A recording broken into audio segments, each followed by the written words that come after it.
análise, né, dessas palavras que nós vamos dizer aqui.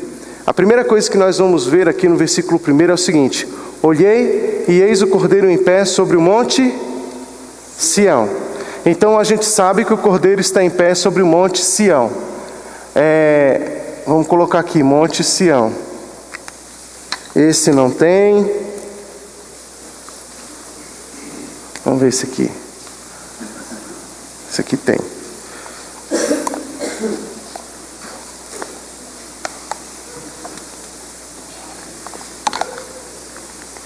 Por que é que Apocalipse se preocupa em falar sobre o Cordeiro em pé sobre o monte Sião?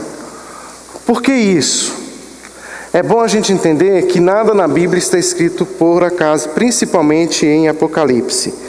Não é uma coisa assim solta, não é apenas uma visão que ele está tendo, e aí ele está falando, olha, eu estou vendo isso, isso e aquilo. Não, não é apenas isso.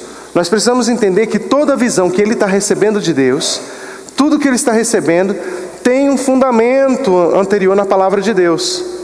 Então toda visão, ela é algo que já estava descrito antes. Então ele não está criando nada novo aqui. Ô querido, obrigado. Nada novo. São apenas revelações da palavra de Deus. E ele está falando, olha, Apocalipse na verdade é isso. Lembra dessa profecia que foi dita em tal época? Pois é, ela está se cumprindo agora. Na verdade, quando você tem essas visões, essas coisas todas, é porque na verdade é o cumprimento da visão que já tinha acontecido bem antes. Então, por exemplo, quando a Bíblia fala do Cordeiro, vocês já ouviram essa palavra Cordeiro em algum lugar na Bíblia? Aonde? João. João apresenta Jesus como o Cordeiro de Deus que tira o pecado do mundo. Então, olha como é que fica fácil a gente interpretar Apocalipse quando a gente já tem um contexto bíblico, né? Então a gente chega e fala assim, o Cordeiro aqui é Jesus. E quando eu falo que o Cordeiro é Jesus aqui, eu não estou cometendo nenhum erro teológico, e pelo contrário, estou totalmente fundamentado na ideia de que Jesus é o Cordeiro de Deus. Porque quem vai conceituar Jesus como Cordeiro é João.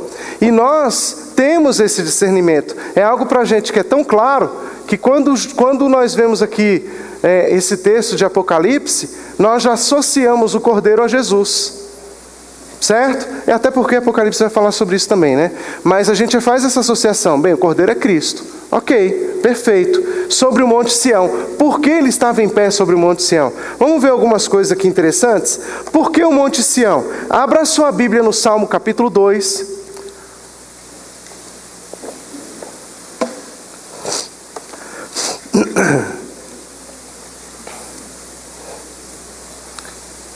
Vamos fazer assim, ó. Um vai abrir a Bíblia no Salmo 2,6. Quem abre para mim? Salmo 2,6. Patrícia. Salmo 48,1. Salmo 48,1. Quem abre? Ok, já temos. João abre. João 48,1. Salmo 78,68. Irmã Luísa. Salmo 78,68 versículo, tá? 78,68. Salmo 125,1, quem abre? Salmo 125,1, quem abre? Ok, Andréia. Vamos ler esses aí por enquanto. Depois a gente continua. Então vamos lá, quem abriu, leia por favor alto, Salmo 2,6. Eu, porém, constituí o meu rei sobre o meu santo monte Sião. Olha só. O rei foi constituído aonde? Sobre o Monte Sião, olha só. O rei foi constituído, então a gente sabe que o Monte Sião está associado, o rei está associado ao Monte Sião. Ok? Vamos continuar. Salmo 48,1. Grande é o Senhor e muito digno de louvor, na cidade do nosso Deus, no seu Monte Santo. Então o monte de quem? Monte de Deus. Olha, vou fazer que nem o Marcelo Rezende. Fica comigo aqui, ó. Vem comigo aqui, ó. Né? Salmo 78,68. Escolheu antes a tribo de Judá, o monte Sião que ele amava. nós vamos ver também que Judá está associado ao Monte Sião.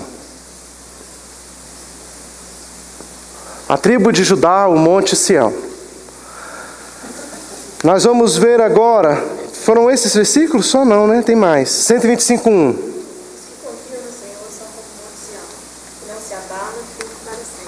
Então a gente tem também que os que confiam no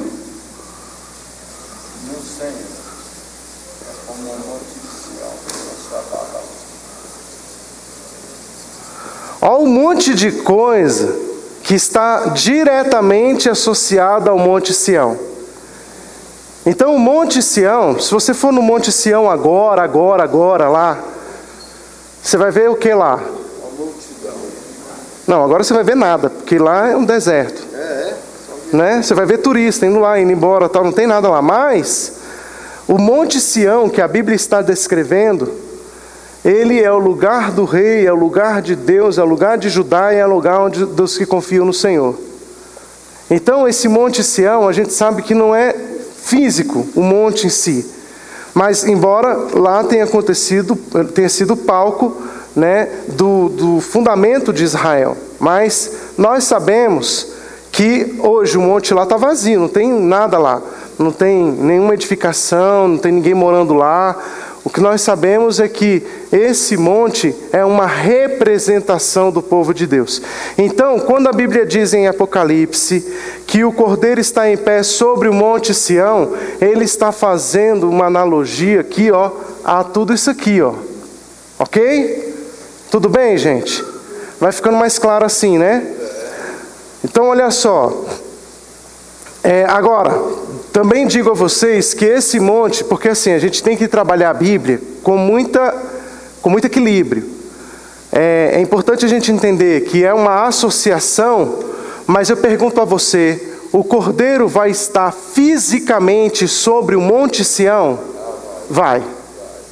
Entende? Também tem a literalidade? Tem. Por quê? Porque ele vai usar a representatividade.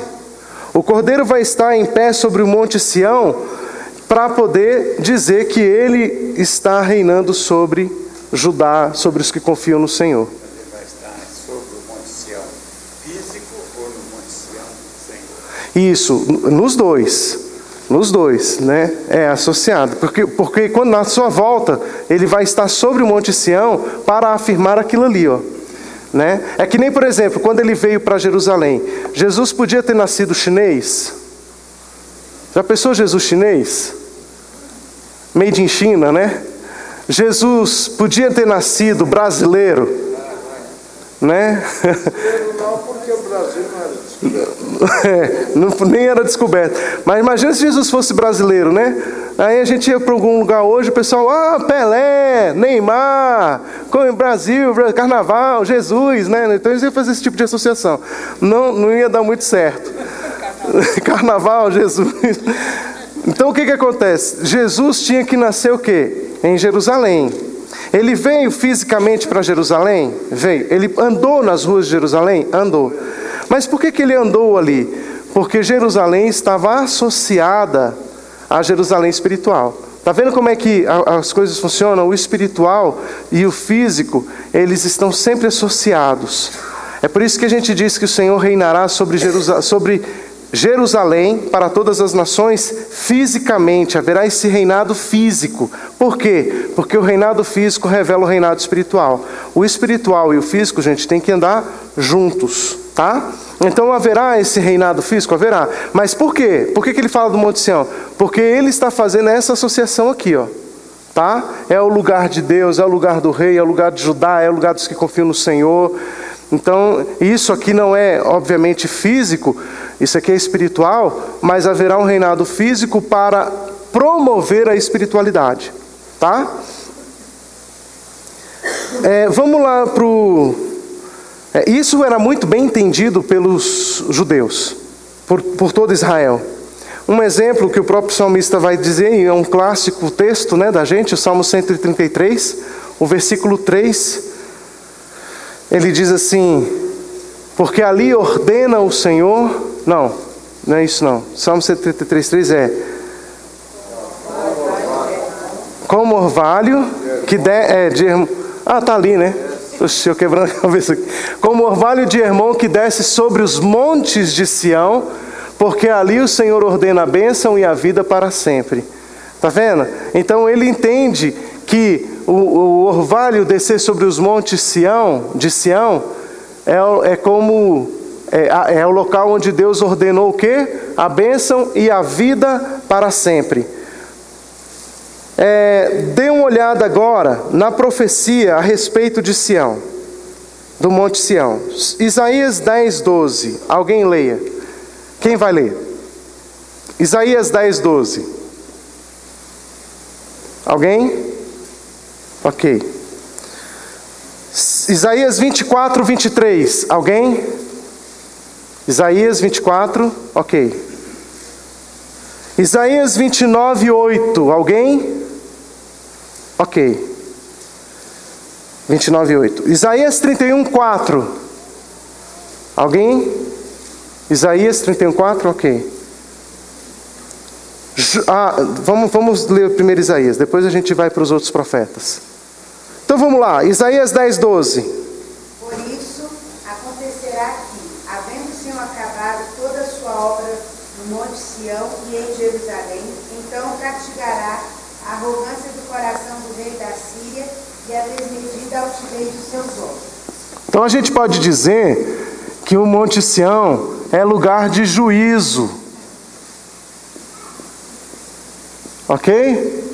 Terminado a obra do Senhor no Monte Sião, ele julgará quem? O rei da Síria, isso mesmo. Agora observe que essa palavra profética, ela não era apenas para a época de Isaías. Aconteceu? Aconteceu.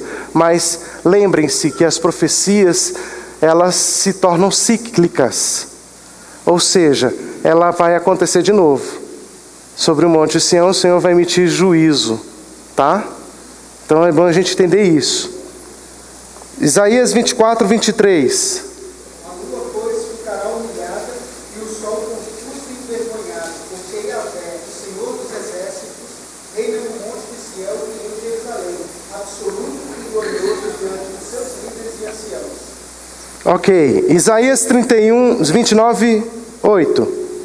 Será também como o caminho que sonha está a comer, mas acordando-se não se dá assim, ou como sequioso que sonha está a beber, mas acordando-se não se desfalecido de sedento. Assim será toda a multidão das nações que pelejarem no Monte Sião. Então nós temos o Monte Sião, um local onde o Senhor vai reinar, onde o Senhor reina e reinará para sempre, né? É o local onde o Senhor reina e reinará para todo sempre, Monte Sião. Então, quando se fala de Monte Sião, fala do local do governo, do reino de Deus sobre a terra. Aí a Bíblia diz, lá em Isaías, que a Lídia leu, o que está escrito lá? Que as nações pelejarão contra o Monte Sião. Ora, por que as pessoas estão de olho no Monte Sião? No monte. Não é o monte, é o que ele representa. Então, na verdade, haverá uma oposição das nações contra o governo de Deus. Tá? Agora vamos ver outra coisa lá. O que vai acontecer posteriormente? A Bíblia diz então que as nações pelejarão sobre o Monte Sião. Aliás, o Senhor pelejará sobre o Monte Sião, né? Contra as nações. Quer ver? Ó, Isaías 31, 9. Quem ficou de ler? Perdão, 4. 31, 4.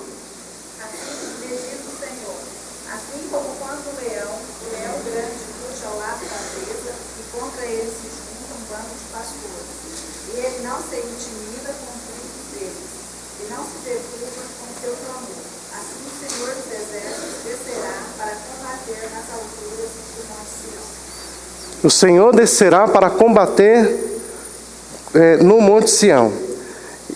Vamos ver Joel 2,32. Alguém leia, quem vai ler? Joel 2,32. Vocês estão com dificuldade de achar Joel, né? Tem ali. Já achou. Joel, Obadias 17. Agora eu quero ver. Vamos ver se vocês estão bons de Bíblia. Obadias, quem lê? Tá mais difícil de abrir, levantar a mão, né? Obadias, gente. Alguém lê? Ah, lá, ó. Pronto. Obadias 21. Obadias 21. Está na Bíblia sim, irmão. Pode ter certeza. Obadias 21. Miqueias 4. Miqueias 4, versículos 6 ao 13. 4, versículos 6 ao 13. Então vamos ler esses versículos aí, esses textos. Joel 2:32. E acontecerá que todo aquele que invocar o nome do Senhor será salvo, porque no Monte Sião e em Jerusalém estarão os que forem salvos, como o Senhor prometeu, entre os sobreviventes aqueles que o Senhor chamar. Olha que coisa interessante e cronológico nas profecias. Primeiro ele começa dizendo que o Senhor reinará no monte. Ele faz associação de quem é o monte, a quem pertence o monte. É o rei, onde foi estabelecido o rei, é de Deus, Judá, dos que confiam no Senhor, que estarão sobre o Monte Sião. Todas essas associações ao Monte Sião. Depois vai dizer que as nações vão pelejar contra o Monte Sião. Depois vai dizer que Deus descerá no Monte Sião para pelejar contra aqueles que se levantarem contra o Monte Sião. E depois vai dizer que aqueles que confiaram no Senhor, os sobreviventes, estarão no Monte Sião. Olha como é que a Bíblia mesmo já está citando o Apocalipse. Está vendo? Então a gente sabe que o Monte Sião é o local onde estarão todos os remidos, né? Vamos lá para... A gente leu Joel 2:32? Já, né? Agora Obadias 17.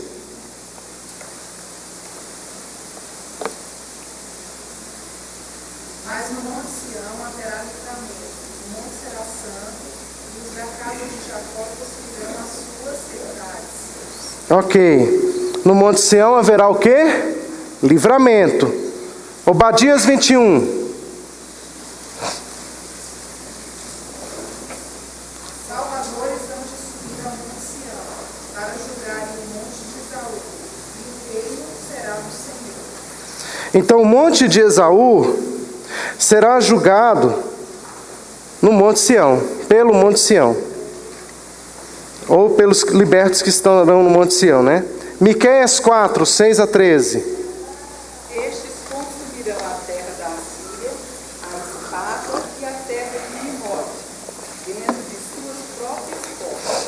Assim nutrirá da Assíria, quando esta vier à nossa terra e pisar os nossos inimigos. O restante de Jacó estará no meio de muitos povos, como o orvalho do Senhor, como chuvisco sobre a terra, que não espera pelo homem, nem depende do filho de homem. O restante de Jacó estará entre as nações, no meio de muitos povos, como um leão entre os animais das selvas, como um leãozinho entre os rebanhos de ovelhas, o qual, se passar, as pisará e despedaçará, sem que haja quem as guie. A tua mão se exaltará sobre os teus adversários, e todos os teus inimigos serão eliminados. E sucederá naquele dia, diz o Senhor, que eu eliminarei do meio de ti os teus cavalos e destruirei os teus carros de guerra. Destruirei as cidades da tua terra e deitarei abaixo todas as tuas fortalezas.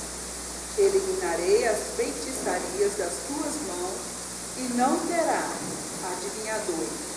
Do meio de ti eliminarei as tuas imagens de esculturas e as tuas colunas, e tu já não te inclinarás diante da obra das tuas mãos. Ok. Então a gente tem aí o juízo de Deus, né, sobre aqueles que se levantam no monte, contra o Monte Sião. Agora, quando a Bíblia fala que o Monte Esaú será julgado pelo Monte Sião, o que ele está dizendo a respeito disso, gente? O que é o Monte Esaú? O que é o Monte Esaú?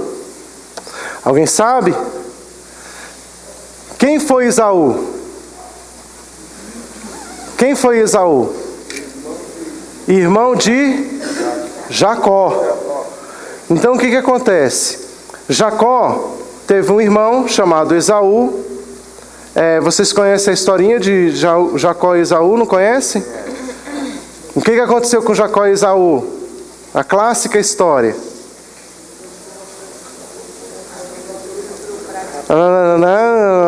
Né? É isso mesmo. Eu só estou ouvindo isso. O que aconteceu com Jacó e Esaú? Lembram? Com o pai deles? Ele foi lá, o pai estava já velho, avançada idade. O que aconteceu? Jacó tomou o direito de tudo. Jacó foi lá e pegou a bênção no lugar de Esaú. Né? Assim que a gente lê lá na Bíblia. Aí Jacó foi lá, mas tem todo um contexto a respeito disso. Não é simplesmente chegar lá e roubar a bênção. Mas a gente sabe também que Esaú tinha antes menosprezado a bênção. O que houve ali, na verdade, não foi a questão de roubo. A questão ali foi outra. Foi o menosprezo da primogenitura. Esaú menosprezou a primogenitura. Jacó valorizou a primogenitura.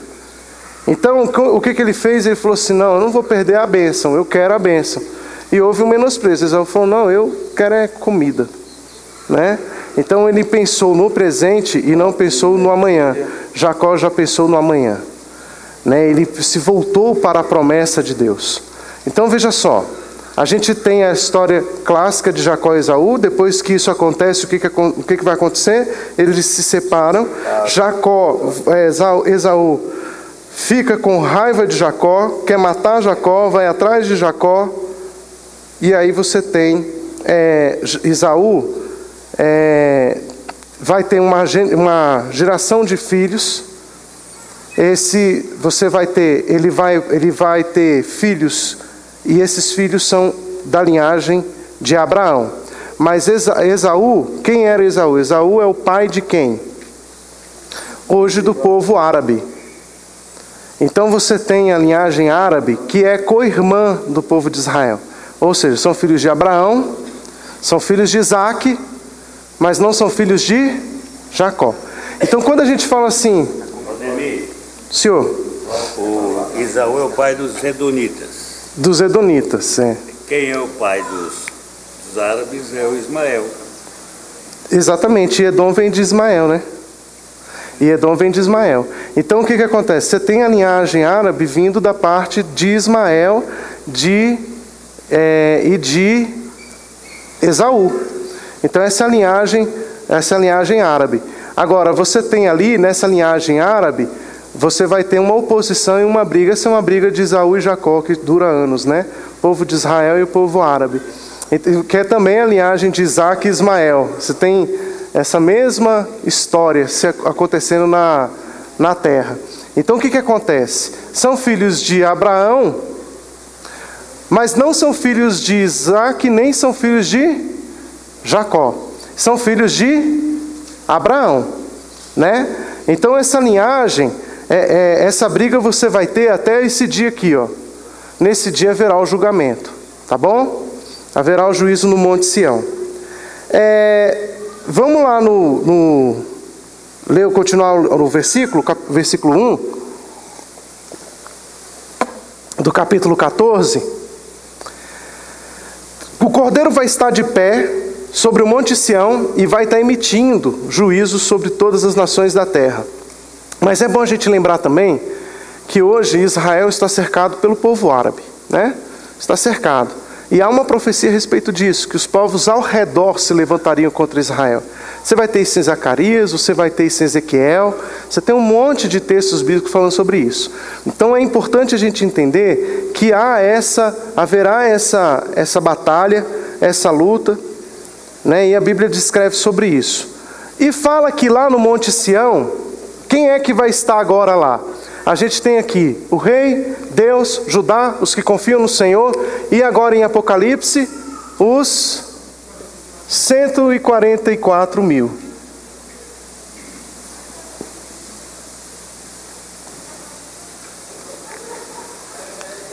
Os 144 mil.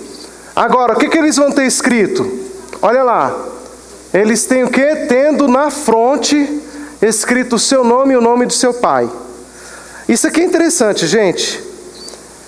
Porque, abra sua Bíblia lá em Deuteronômio capítulo 6, para vocês verem.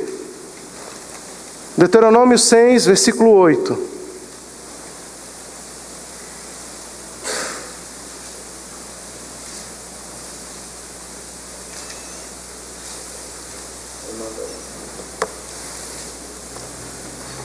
Olha o que ele diz lá. Ele fala assim: também as atarás como um sinal na tua mão. Aliás, vamos um pouquinho antes para vocês entenderem. Verso 6. Estas palavras que hoje te ordeno estarão no teu coração, tu as inculcarás a teus filhos e delas falarás assentado em tua casa, andando pelo caminho, ao deitar-te, ao levantar-te. Também as atarás como um sinal na tua mão e te serão por frontal entre os teus olhos. Então a gente já vê aqui, frontal entre teus olhos. Então será na testa. Porque quando a Bíblia fala testa, ela está falando isso aqui, frontal entre os olhos.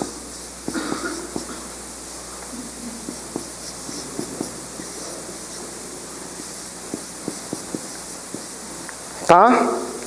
Aqui, Aí ele fala assim: você vai colocar a minha lei no seu coração, você vai inculcar para os seus filhos, você vai falar da palavra o tempo inteiro para os seus filhos andando pelo caminho, assentado na tua casa, ao levantar-te, ao deitar-te. Mas também atarás como um sinal, primeiro aonde? Na tua mão. Então a gente tem também aqui, mão e frontal aos olhos. Isso aqui tem alguma associação com a Bíblia, com Apocalipse? Tem. Tá? Então estará na tua mão e te será frontal entre os olhos, e as escreverás na tua casa e nas tuas portas. Então vamos lá para Apocalipse 14.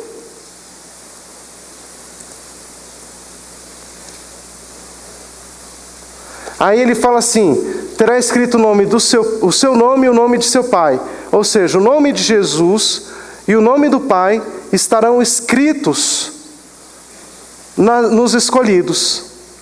Agora, é importante a gente entender também que nós vamos ter 3 marcas, 3 selos entre os nossos olhos.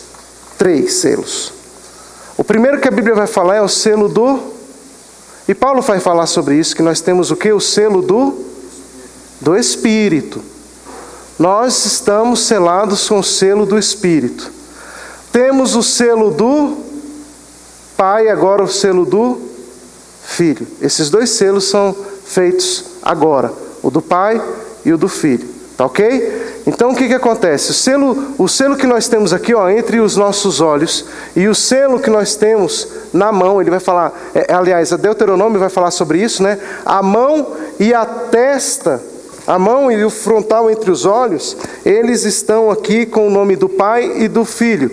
Então eu tenho escrito, isso aqui é Deuteronômio.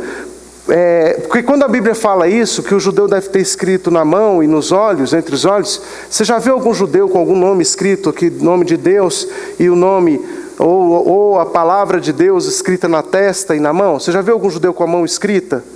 Não. Como que funciona isso? Como é que eles entenderam essa lei? Eles pegam e eles têm uma caixinha escrita toda a lei, e eles vão fazer as orações, eles colocam uma caixinha na testa e uma caixinha no braço, já viram? Aí eles amarram uma fita e vão fazer a oração. Então eles entendem como escrever a lei, ter a lei escrita na testa e nos braços, como pegando e escrevendo. Mas aquilo ali também é uma simbologia, porque Deus não pediu para eles atarem, entende? Eles entenderam errado. E aí criou-se a tradição de amarrar. Mas a ideia é o quê? É que as minhas mãos e a minha testa estejam o quê? Com a palavra de Deus. Isso significa que o meu pensar e o meu agir tem que ter o quê? Palavra de Deus. Gente, é muito claro, Deus não vai querer uma lei para o povo ficar se amarrando com fitinha com o nome dele. Não tem lógica, entende? Para que Deus vai querer que o povo fique se amarrando com fitinha? Quando Deus dá uma lei, a gente tem que entender por que Ele deu essa lei. Qual é a ideia de Deus falar, olha, coloque a minha palavra na sua testa e na sua mão? O que Ele está falando? Que o seu pensamento e as suas atitudes estejam permeados com a minha palavra. Ok? Se você entende assim, se você entende isso, então vai ficar fácil agora a gente entender Apocalipse. Porque agora ele vai dizer que os 144.000, eles têm a marca de Deus e do seu Filho, entre os olhos e na mão, tá? Na mão. Então vamos lá. Ou seja, os 144.000 têm a mente e as atitudes de Deus. Eles têm o nome do Filho e o nome do Pai, ou seja, são representantes do Pai e do Filho na terra. Porque tem o nome deles agora escrito, né? E ouvi uma voz do céu, como voz de muitas águas. Agora olha que coisa interessante. Você vai ouvir uma voz. Como é essa voz? Essa voz, ela é como a voz de muitas águas. Que mais?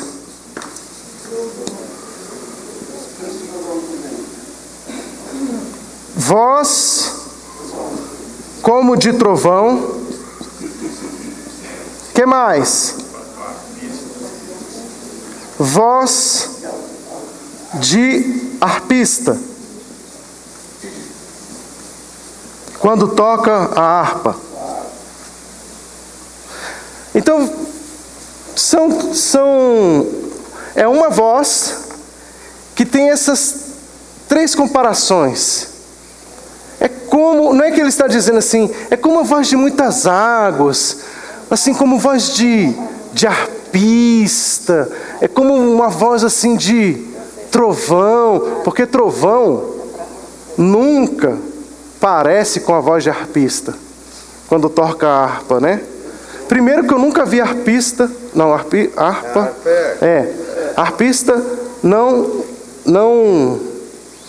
não fala quando toca, né? Ele não está falando, o arpista está tocando. Então o que acontece? É silêncio. Quando você só ouve a voz, você só ouve o som da harpa. Ele está falando que a voz do arpista, quando toca a harpa. A voz de muitas águas e a voz de trovão. Gente, trovão já é o contrário da voz do arpista. Já viu como é que é a voz de trovão? Barulhenta. Brrr. Então assim, parece que essas comparações, elas não fazem muito sentido. Mas na verdade, o que ele está dizendo é que essa voz, ele não está falando que são três vozes, ele está falando que é uma voz. Observe que do Monte Sião vai sair uma voz, e ela vai assumir essas três funções. Ele não está falando aqui de som. O que ele está falando é do efeito dessa voz. Por exemplo, quando ele fala como voz de muitas águas, por que ele fala isso? Onde na Bíblia está escrito voz de muitas águas?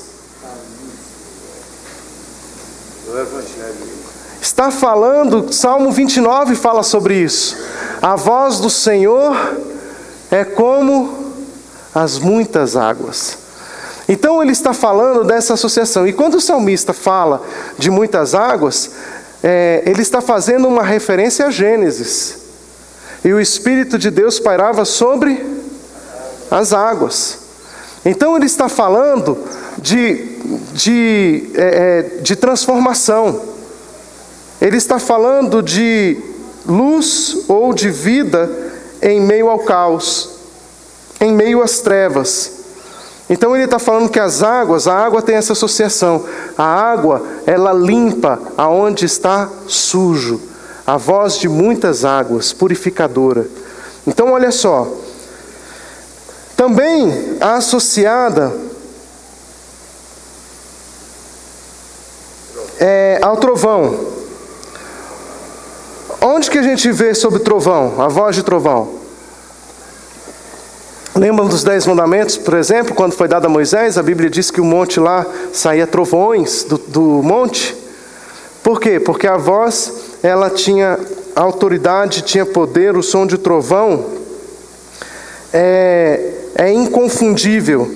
A gente encontra algo que insiste em ser ouvido. O único som que o homem não pode deixar de ouvir é o de trovão. Ele é imperativo.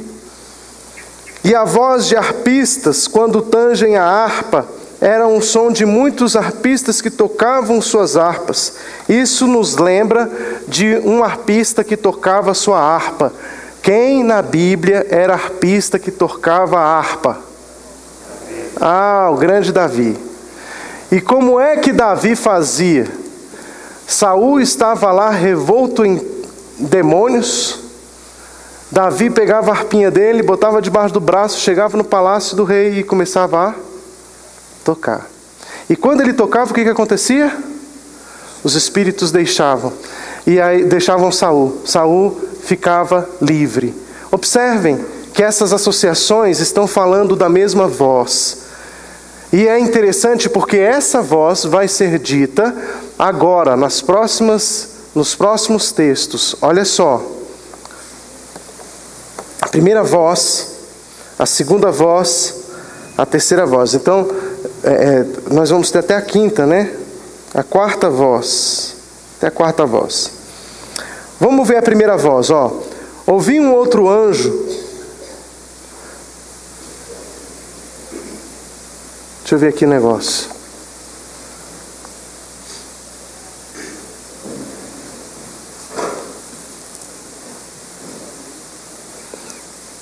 Tá. Então eles entoavam um novo cântico diante do trono, né? Os 24 anciãos. Ninguém pôde aprender o cântico, senão somente os 144 mil que foram comprados da terra. Esses que estavam cantando, são estes os que não se macularam com mulheres, porque são castos. Não que a mulher seja o pecado, viu, gente? Vamos deixar isso claro aqui, né? Mas nesse caso aqui, a função é outra. Eles não estavam preocupados com a sua sexualidade, eles não estavam preocupados com os desejos, com as suas necessidades carnais. Porque a maior necessidade do homem, naturalmente, que eu estou dizendo na Bíblia, é casar-se. Né? Você vai ver Mateus falando, por exemplo, que como nos dias de Noé, que casavam e davam-se em casamento, ou seja, está sempre relacionado ao casamento. Então ele está falando assim, eles eram castos porque eles não estavam preocupados com a sua vida, mas eles estavam unicamente preocupados em agradar ao Cordeiro. Porque nós estamos falando da época da tribulação, né? É a época de tribulação aqui, tá? Então, por isso que aqueles estavam falando que são castos, que não se contaminaram com mulheres. Mulher aí me compromete, né? Mulher... Aí, esses aqui, ó, esses que não se contaminaram com mulheres, é que vão cantar, como diz o pastor Vlassa, no coro, né? No coro dos virgens, com vestes brancas, né? Tá lá cantando, são esses aí. Então, ó, eles são seguidores do Cordeiro, por onde quer que vá. São os que foram redimidos entre os homens, primícias para Deus e para o Cordeiro, e não se achou mentira na sua boca. Agora, o anjo. Ouvi outro anjo voando no meio do céu, tendo um evangelho eterno para pregar aos que se assentam sobre a terra, e a cada nação, tribo, língua e povo, dizendo em grande voz: temei a Deus e dai-lhe glória, pois é chegada a hora do seu juízo, e adorai aquele que fez o céu e a terra e o mar e as fontes das águas. Observem que ele está falando, é uma chamada à adoração. É como voz de trovão, né? É imperativo. Adorem a Deus. Busquem ao Senhor. Está falando isso a cada nação, a cada tribo, a cada língua, a cada povo. Temei a Deus, dai-lhe glória, pois é chegada a hora do seu juízo. Adorai aquele que fez os céus e a terra, o mar e as fontes das águas. Então essa é a ordem inicial. É a voz dizendo, esse como um evangelho eterno. O que o evangelho de Jesus nos ensina? Que nós devemos temer a Deus. O que o evangelho de Jesus apregoa? Que nós temos que dar a glória a Deus. Nós devemos adorar aquele que fez o céu, a terra e o mar. Quem é o meu Deus? Meu Deus, Ele é o Criador dos céus, da terra e do mar. Então nós temos que convocar o povo a adorar esse Deus. E se Deus precisa ser conhecido, é como Criador, né? Aí vem a voz do segundo anjo. E ele vai dizer no verso 8: seguiu-se outro anjo, o segundo, dizendo: caiu a grande Babilônia, que tem dado a beber as nações, a todas as nações, do vinho do furor da sua prostituição. Observe que está falando agora de juízo, no sentido de purificação. Deus está trazendo limpeza à terra. Babilônia caiu. E junto com o 8, você tem o 9 também, que vai falar sobre isso, ó, como voz de água, né, dizendo: seguiu-se a estes outro anjo, o terceiro, dizendo em grande voz: se alguém adora a besta e a sua imagem, e recebe a sua marca onde, gente? Na mão ou na fronte. Observem que essa é a característica. Os filhos de Deus têm marcado a fronte e a mão, mas a besta também marca os seus na fronte e na mão. Tem muita gente preocupado com o chipzinho que a empresa X criou, que vai colocar na mão do povo, que vai colocar na testa do povo. Pastor, mas é o chip. Gente, o chip para mim é o que menos importa. Entende? Por quê? Chip você pode tirar. Chip não é problema. O problema, e você precisa ter aqui a ideia bíblica.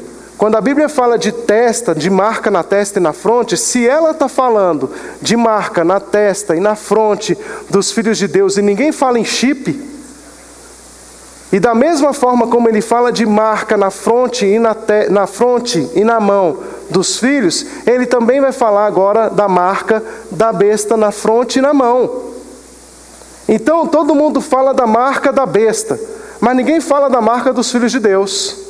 Porque se os filhos da besta serão marcados literalmente, por que nós, os filhos de Deus, não podemos ser marcados literalmente? Entende? Então essa literalidade, ela é complicada. Por que eu estou falando isso? Porque para mim a preocupação muito maior do que você ter uma marca, um chip de uma empresa na sua testa ou na sua mão, para mim são as atitudes que são muito mais perigosas.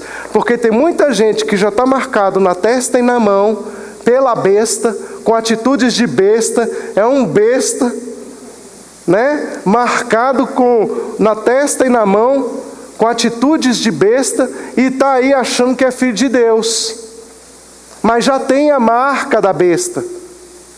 Porque a marca, quando fala de testa e mão, está falando de mente e atitudes de anticristo, de besta, de se opor ao Evangelho de Jesus.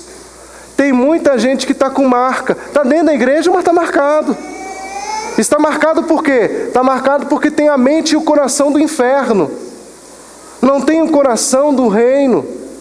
Não tem a vida voltada para a palavra de Deus, mas é uma vida voltada para si mesmo.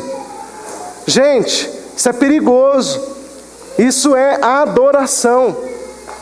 Então assim, não estou aqui falando de coloca chip, não coloca chip. Não é essa aqui a função. O diabo pode usar o chip? Sei lá, pode. Se ele usar lá e mandar e marcar e não sei o que, eu falei, não vou colocar isso não, é porque está totalmente tomado pelo inferno esse troço, não vou botar não. Eu posso tomar essa atitude, mas o que acontece? A minha preocupação maior é a minha adoração. Quem eu estou adorando? Quem é o meu Deus? Eu não renuncio ao Senhor por causa de chip, mas não renuncio mesmo. Entende? Eu não renuncio ao Senhor por causa de mentalidade nem de atitude. O meu Deus é o meu Senhor e eu tenho a marca dele na minha mente e nas minhas mãos. Ok? Essa tem que ser a visão da igreja. Terceiro anjo. Seguiu-se a estes outro anjo, terceiro... já li, né? Verso 10: também esse beberá do vinho da cólera de Deus, preparado, sem mistura do cálice da sua ira, e será atormentado com fogo e enxofre diante dos santos anjos e na presença do Cordeiro. A fumaça de seu tormento sobe pelos séculos dos séculos, e não tem descanso algum, nem de dia nem de noite, os adoradores da besta e da sua imagem, e quem quer que receba a marca do seu nome. Aqui está a perseverança dos santos, os que guardam os mandamentos de Deus e a fé em Jesus. Então quem são esses aqui, ó? Os que guardam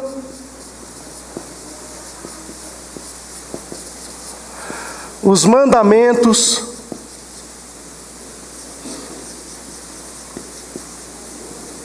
de Deus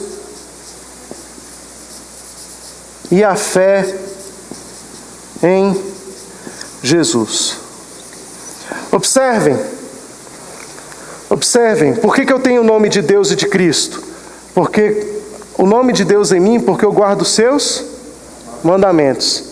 Por que eu tenho o nome de Jesus? Porque eu tenho a fé em Jesus. Se você tem fé em Jesus, guarda os mandamentos de Deus, você tem a marca de Deus e a marca de Jesus. Entende? Por isso é importante nós, como igreja, termos a marca de Deus em nós, guardando os seus mandamentos e a fé em Jesus Cristo. Verso 13: então ouvi uma voz do céu dizendo: escreve, bem-aventurados os mortos que desde agora morrem no Senhor. Sim, diz o Espírito, para que descansem das suas fadigas, pois as suas obras os acompanham. Agora, observe que essa quarta voz, ela parece a voz do arpista. O que a voz do arpista faz? Tranquiliza, acalma, acalenta. Agora ele está dizendo: bem-aventurados os mortos que desde agora morrem no Senhor. Sim, diz o Espírito, para que descansem das suas fadigas, pois as suas obras os acompanham. Irmãos, é importante como igreja a gente entender isso. As nossas obras nos acompanham. Eu não preciso fazer obras para ser salvo, mas elas me acompanham. Mas o salvo faz obras. O salvo faz obras. E eu não faço obras para que elas me acompanhem. Eu faço obras porque eu sou salvo. Porque eu tenho uma nova mente, eu tenho um novo coração. As minhas obras são consequências, elas estão me acompanhando. Está vendo? E no dia do juízo, isso conta pra caramba. Né? Por isso que é bom a gente sempre fazer boas obras, né? Verso 14: olhei, eis uma nuvem branca, e sentado sobre a nuvem um semelhante a filho de homem. Observem que já vindo sobre as nuvens, né? A Bíblia sempre vai falar da vinda de Jesus sobre as nuvens. E como Jesus virá? Jesus virá em forma de leão? Jesus virá em forma de cordeiro? Jesus virá em forma de pomba? Não. Ele virá em forma de quê? Homem. Ele virá como homem, tendo na cabeça uma coroa de ouro e na mão uma foice afiada.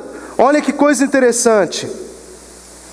Ele vai falar da foice com coroa de ouro. Você sabe que o ouro é o metal mais precioso que nós temos na terra, né? E quando se fala de ouro, se fala então de poder.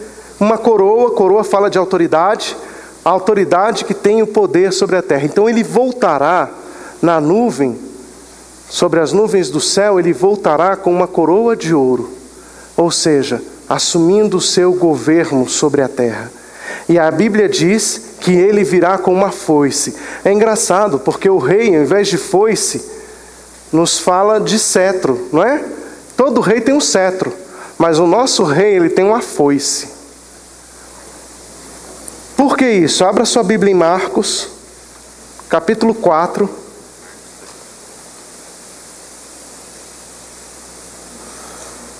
Versículo 29.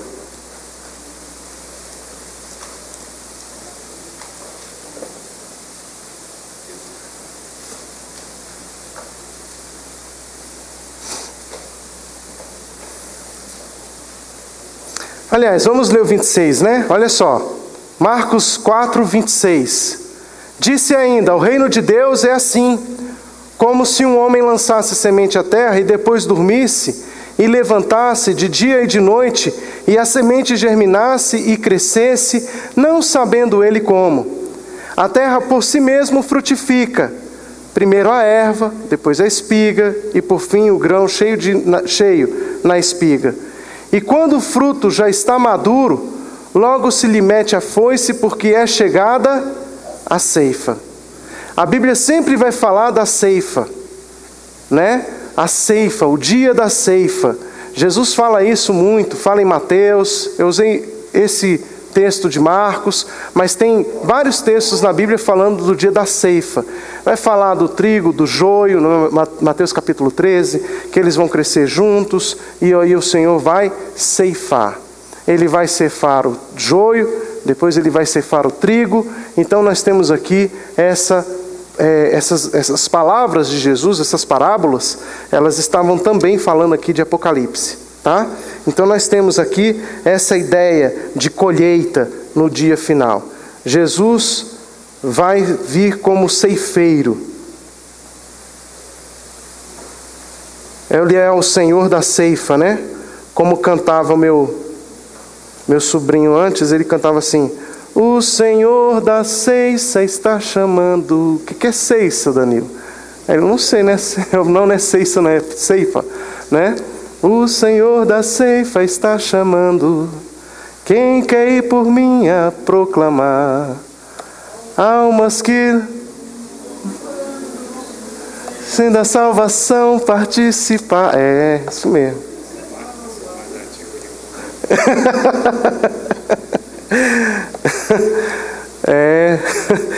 Então é a foice, né? Ele está com a foice. Saiu ainda do altar outro anjo, aquele que tem autoridade sobre o fogo, e falou em grande voz ao que tinha a foice afiada, dizendo: toma a tua foice afiada, ajunta os cachos da videira da terra, porque as suas uvas estão amadurecidas. Então o anjo passou a foice na terra, vindicou a videira da terra, lançou-a no grande lagar da cólera de Deus, e o lagar foi pisado fora da cidade, e correu sangue do lagar até os freios dos cavalos, numa extensão de 1.600 estádios. Então você tem aí a voz do Senhor sendo proclamada, trazendo juízo e trazendo livramento definitivo para os seus. Daí, irmãos, agora o capítulo 15 de Apocalipse, a gente vai ter então o início dos 7 flagelos. A partir do juízo de Deus, você tem os 7 flagelos. Vi no céu outro sinal grande e admirável, 7 anjos, tendo 7 últimos flagelos, pois com estes se consumou a cólera de Deus. Observem, às vezes fica meio turva a ideia de 7 trombetas, 7 selos, 7 não sei o quê, agora 7 cóleras. Por que Deus traz tanto juízo assim, e as coisas sempre parece que nunca acabam, né? Em Apocalipse. Não é assim que funciona. Todas as vezes que Deus vai trazer 7, por exemplo, 7 trombetas com 7 selos nas aberturas, né? O que vai acontecer? Primeiro 7 selos e no último selo as 7 trombetas. Por que Deus faz isso? Porque para cada sentença Ele está julgando uma área, tá? Deus já trouxe juízo sobre a terra, Deus já purificou a terra, já purificou o mar, já purificou os animais, já purificou os céus. Agora Ele está trabalhando com os homens. Você vai ver que todo o juízo que está acontecendo aí é referente à humanidade. Por que Deus deixa o homem para o final? Porque Deus é misericordioso. Você vai observar que a primeira voz do anjo é dizendo: creiam no Evangelho e adorem a Deus. E ainda assim os homens não adoram. Ainda assim os homens estão com o coração endurecidos. Porque o homem tem uma tendência natural de endurecer o coração. Eu sou o dono da verdade, eu conheço Deus da minha maneira, e pronto, acabou. Você não conhece, você não sabe quem é, e aí pronto. Assim caminha a humanidade, cada um seguindo o seu destino. Entende? Nós temos essa tendência natural como seres humanos. Por isso, você vai ter aí os homens com corações endurecidos e o juízo de Deus vindo agora especificamente para o homem, para a humanidade, que vai fechar, agora vai fechar o quadro do julgamento. Apocalipse vai falar só de julgamento, julgamento sobre cada área. Agora você tem um julgamento sobre os homens. Veja, Deus não está enrolando na história. Ah, a tribulação. Não, Deus está, na verdade, até a tribulação, ela vai falar de quê? Do juízo sobre as coisas. Agora Deus está trabalhando com homens, com a humanidade. Está levando a humanidade a juízo. Por isso que com a humanidade se trata com voz. Deus é um Deus que se comunica com o homem. Ele fala com o homem. Então ele está se comunicando. Ele está agora vendo os selados. E agora os 7 anjos, eles têm os últimos 7 flagelos. Porque agora Deus vai não apenas julgar as atitudes dos homens, mas agora, nesses últimos flagelos, Deus está julgando, agora Deus está se vingando daqueles que Ele condenou. Até então a voz foi para juízo, agora vem condenação. É o que a Bíblia chama de os 7 cálices da ira de Deus. Esses 7 cálices da ira de Deus são não é juízo mais, mas agora é a condenação sobre toda impiedade, sobre todo homem ímpio, sobre todo aquele que é incrédulo. E mais, Deus está agora fazendo justiça com os santos.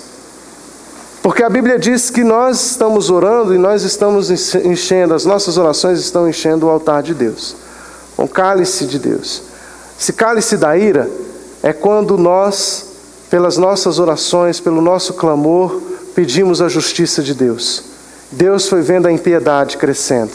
Deus foi vendo a impiedade proliferando, a incredulidade tomando conta do coração e da vida dos homens. Agora é hora de Deus pegar os cálices e derramar sobre a humanidade.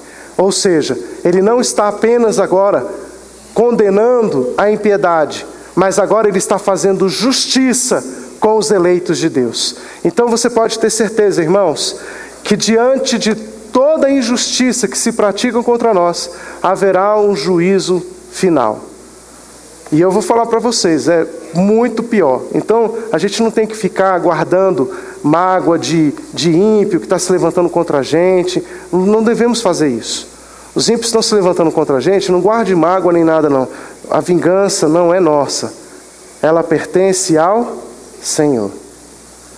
Então a Bíblia diz que Deus vai trazer os 7 cálices da ira e vai derramar a sua cólera. Isso está lá em Apocalipse 16, a gente não vai chegar lá. Eu vou deixar a ira de Deus com o pastor Vilaça, né? Eu deixei as bestas, agora vou deixar a ira, vou deixar as coisas, né? Os 7 cálices da ira de Deus, Apocalipse 16, pastor Vilaça vai cuidar disso aí no próximo domingo. Então olha só, viu um sinal grande e admirável, 7 anjos tendo 7 últimos flagelos, pois com este se consumou a cólera de Deus. E vi como um mar de vidro mesclado de fogo, e os vencedores da besta, da sua imagem, do seu número, o número do seu nome, que se achavam em pé no mar de vidro, tendo harpas de Deus. Os vencedores da besta têm harpas de Deus. Ainda vai ter tempo de aprender a tocar a harpa, né? Você sabe que a harpa não é um instrumento muito fácil de aprender a tocar, né? De tocar não, é difícil. Eu falo isso porque eu já vi na televisão, porque eu não sei tocar de jeito nenhum. Verso 3. Entoavam o cântico de Moisés, servo de Deus, e o cântico do Cordeiro. Olha só. Há 2 cânticos.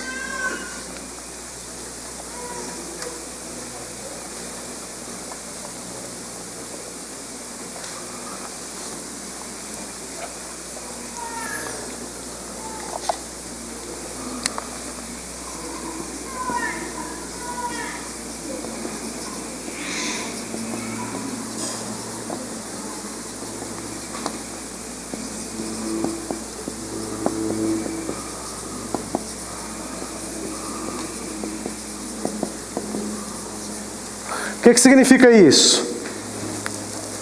Vocês sabem? Vou explicar agora.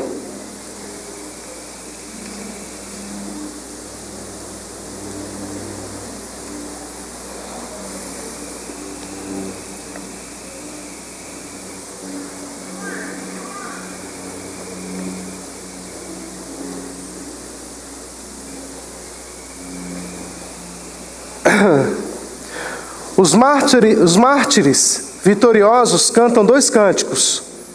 O cântico do Cordeiro, que como já vimos é a canção que somente eles podem conhecer e aprender, e o cântico de Moisés, o servo de Deus.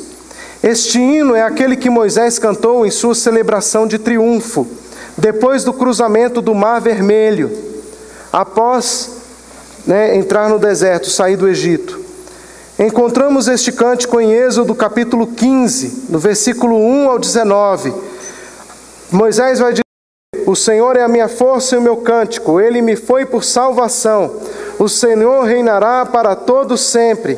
Este cântico de Moisés estava gravado na memória do coração do povo judeu. Cantava-se no serviço vespertino dos sábados nas sinagogas. Em todo o serviço judeu havia a recitação e a recitação do Shema, que é o credo de Israel, e era seguida sempre por 2 cânticos. E ainda continua sendo assim. Um desses refere-se ao cântico de Moisés. Cântico de Moisés: verdadeiramente tu és Deus, nosso Deus, o Deus de nossos pais, nosso Rei, o Rei de nossos pais, nosso Salvador, o Salvador de nossos pais, nosso Criador, a rocha da nossa salvação, nossa ajuda, nosso libertador. Teu nome é desde sempre e para sempre, e não há outro Deus além de ti. Aqueles que foram libertados cantaram um cântico novo, e ao teu nome, junto à margem do mar, juntos louvaram e reconheceram que tu és Rei, e disseram: Deus reinará, e o seu reino não terá fim. Bendito seja o Senhor que salvou a Israel.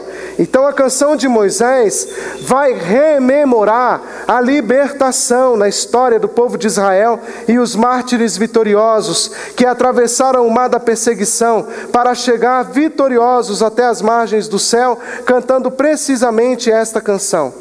Os mártires têm também seu cântico novo, sua própria canção de louvor. Há 2 que sobressaem nesta canção dos mártires. Compõe-se quase totalmente as citações do Antigo Testamento. A seguir, copiaremos, copiar as palavras de cada um. Olha só, no Salmo 92. Grandes e admiráveis são as tuas obras, justos e verdadeiros são os teus caminhos.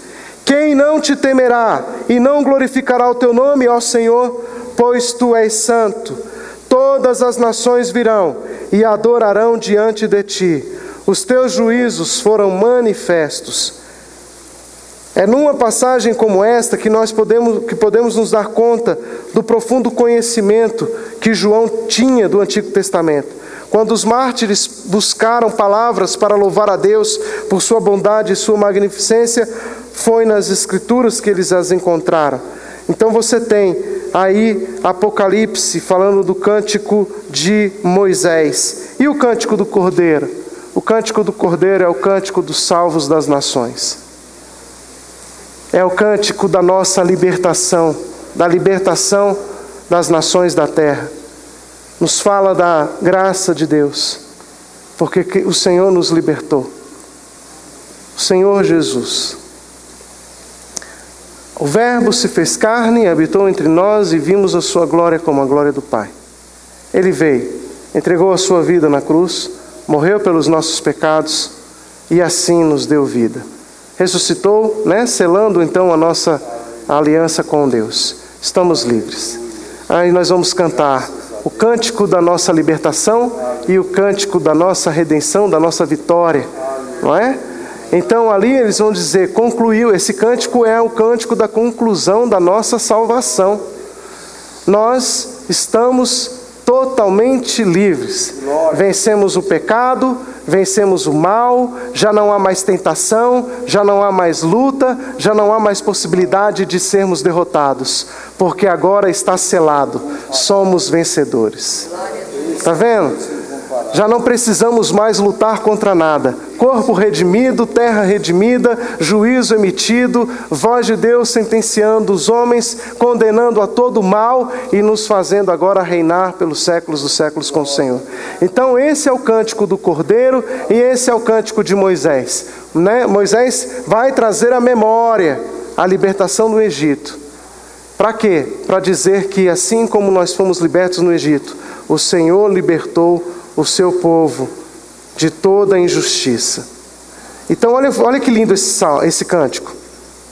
Grandes e admiráveis são as tuas obras, Senhor Deus Todo-Poderoso. Justos e verdadeiros são os teus caminhos, ó Rei das nações. Quem não temerá e não glorificará o teu nome, ó Senhor, pois só tu és santo. Por isso todas as nações virão e adorarão diante de ti, porque os teus atos de justiça se fizeram manifestos. Deus envia os flagelos. Depois dessas coisas olhei, abriu o céu, o santuário, o tabernáculo do testemunho. E os 7 anjos que tinham 7 flagelos saíram do santuário, vestidos de linho puro e resplandecente, cingidos ao peito com cintas de ouro. Então um dos 4 seres viventes deu aos 7 anjos 7 taças de ouro, cheias da cólera de Deus, que vive pelos séculos dos séculos. O santuário se encheu de fumaça procedente da glória de Deus e do seu poder, e ninguém podia penetrar no santuário enquanto não se cumprisse os 7 flagelos dos 7 anjos. Bem, a vitória dos filhos de Deus consumada. Porém, agora Deus vai agora trazer a condenação para os julgados, para os condenados, né? A condenação não é a penalidade. Deus vai agora penalizar os condenados. E aí vem os 7 cálices da ira de Deus. Mas veja só, nós celebramos quando o juiz bate o martelo e fala: a sentença é essa. Os condenados estão, o réu está condenado. Pronto. Aqueles que foram vítimas daquele réu celebram. Estamos agora livres. Agora, os 7 cálices da ira de Deus é a penalidade daqueles que foram condenados. E aí vocês vão ter isso com o pastor Vilaça no próximo domingo. Porquanto que aqueles que já venceram já podem cantar: pois os teus atos de justiça se fizeram manifestos. Vamos encerrar cantando esse cântico? Vamos? Já prenunciando, vendo esse dia, né? Justos e verdadeiros são os teus caminhos, porque os teus atos de justiça se fizeram manifestos. Vamos ficar em pé? E não vão rever o crime dos... E não, graças a Deus, sem possibilidade de recorrer, né?